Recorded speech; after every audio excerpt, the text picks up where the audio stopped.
This is Bear Country. Please rise for the Pledge of Allegiance, followed by the singing of our national anthem. I pledge allegiance to the flag of the United States of America and to the republic for which it stands, one nation, under God, indivisible, with liberty and justice for all.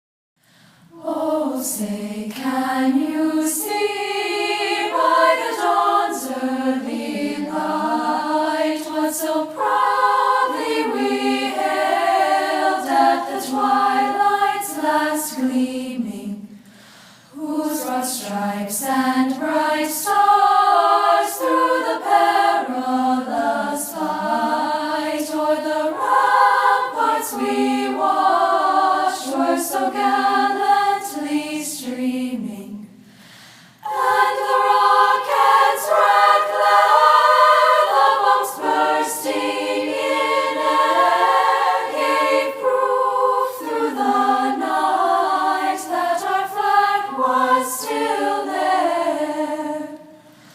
Oh, say, does that star-spangled banner yet wave o'er the land of the free and the home of the brave?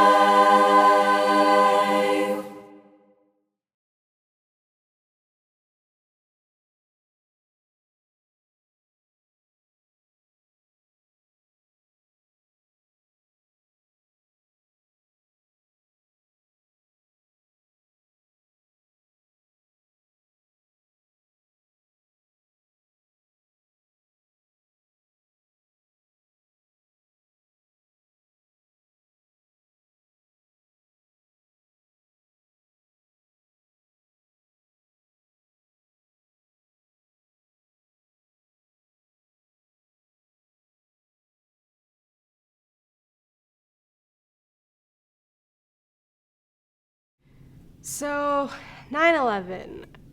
I think growing up for me, 9/11 was always just a kind of a day where, I knew something awful had happened. I knew people didn't particularly like to talk about it. We'd always talked about 9/11 in elementary school, and it was always mentioned, and I knew what it was. I can't say I remember it because I was just so young when it happened. I think I was in kindergarten.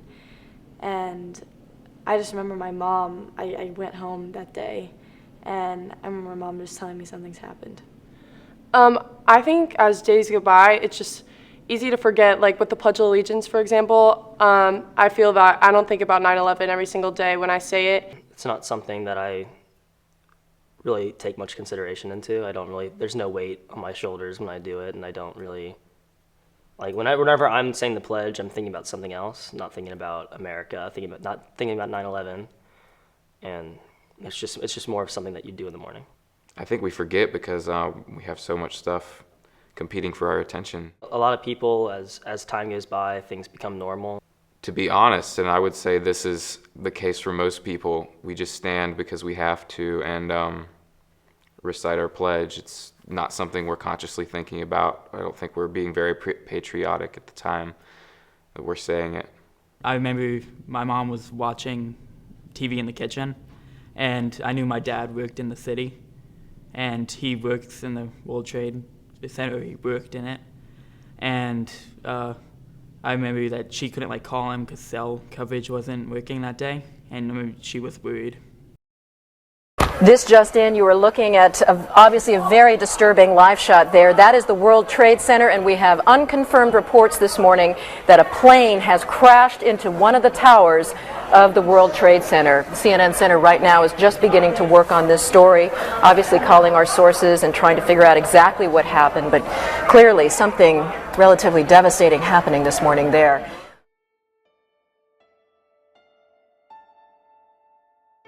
Yeah, it's amazing how clearly I remember it. 2001, I was a brand new assistant principal in Fulton County at Roswell High School, and I remember the principal coming in my office and saying, "You got to see this," and he pulled me into his office. At the time, I was in charge of security for the school, safety drills. I was at home getting my children ready for school. I was actually in the dentist office with my son, Matthew, who's a senior here at Cambridge. September 11, 2001 was my freshman year of college. I was working the overnight shift at CNN. I was actually a teacher at Milton High School at the time, and I was in my classroom during a planning period when another teacher came down and knocked on my door and came in and said, you really need to turn your TV on because there's something happening in New York at the trade centers. So I turned on the TV and I've got my classroom sitting there and we're all watching the news unfold. And what we see is a plane flying towards one of the World Trade Towers. And ultimately it hits it. All of a sudden we see another plane coming in. At that time we realize something's not right. 2 planes back to back, we're being attacked. And of course I couldn't believe it. I had actually just left New York City and moved here to Atlanta from New York just a couple months prior. One of the things that sort of were mentioned with some of my colleagues, you're worrying about CNN Center.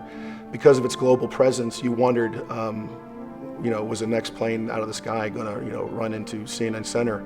And of course, getting called in, it was like we were going into badness. I remember driving down 400, literally saying to myself, I didn't even have the radio on the car. I wasn't listening to the news. It was just dead silence. I was by myself, and I kept saying to myself, what am I doing? What am I doing? I'm leaving my family, and I'm going into something I'm not certain of. It really sunk in for me, being in Philadelphia and being so close to New York. That evening, you could actually smell smoke, which was, there's no words to describe because you knew where that was coming from, and you knew what the result of all that smoke was. And I remember being just so unsettled and so devastated by what I was witnessing. But I noticed my son, little boy, looking at the TV, and I could tell that he recognized this is bad. And I felt sad for him, that this world that for him had always been so safe, maybe didn't feel so safe anymore.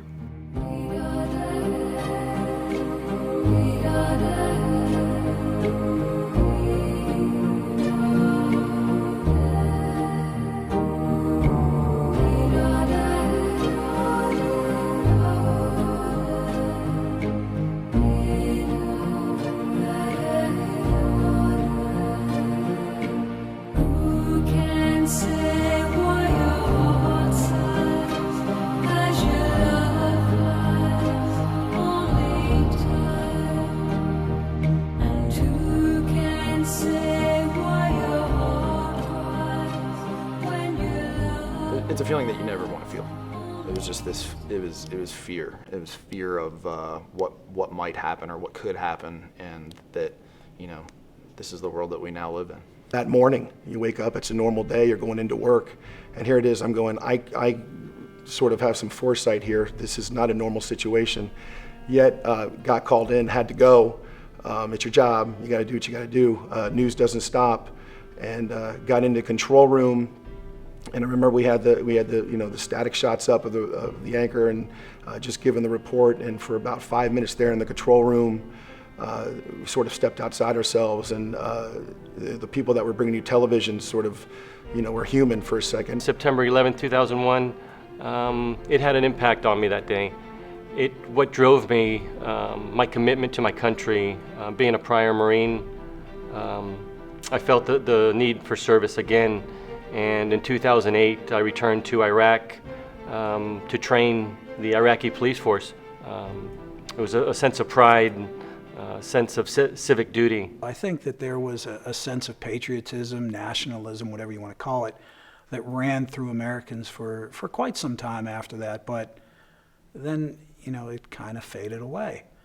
And you wonder why it can't be that way all the time. We thought about it every day for a long time, and then things happen and things change and life goes on, and we try to get back into a normal routine. But one thing about that day thereafter, I saw this nation come together in the way that I never dreamed possible. People put their petty differences aside, they put their race issues aside, their political correctness aside, and we all came together what we were meant to be in this country, great Americans. And that's what it was all about. I think people turned to each other to try to understand what happened, and I think there was a sense of unity. I think it brings us together every year. Trying to understand what happened is really important. Be educated about that day, that time. We have to be more careful and more aware of our surroundings. And part of being aware is understanding the past. I know that it's difficult for people to hear some of the audio and see the visuals, but I think it's a responsible and honest portrayal of the day from many different viewpoints, and I think that's really important. In the back of your mind, you should never forget, what happened that day. I think in those moments, all you can do is just lean on people. People are the best medicine in those moments because there's no way to make sense of it. There's no way to justify it. There's no way to accept it. It's just, kind of lean on the people around you, and through it, you get through it with those people. From every atom to every molecule to every ounce of our human nature, forces work in unison to keep us alive. The very brink of our humanity depends on unity just to survive, whether it's spending time with friends or playing on a team. Every contribution made as an individual fulfills our innate instinct to make things better than if they were done alone. If alone we are strong, then together we are unstoppable. We share an identity as a population of individuals united by the things that make us strong. At Cambridge High School, students are friends, teammates are family, and teachers are role models. Our school is a community that fosters unity and cooperation. Our community works together to support each other through times of crisis. Instead of falling apart when tragedy strikes, we choose to band together, to overcome rather than to submit. It is easy to be united when we are all the same, but strength and power come from solidarity of diverse people. In America, we share bonds of liberty. We fight for justice. We build patriotism. Together we stand in times of growth, times of happiness, and times of despair. The United States of America is our home of the brave, the free, and the united.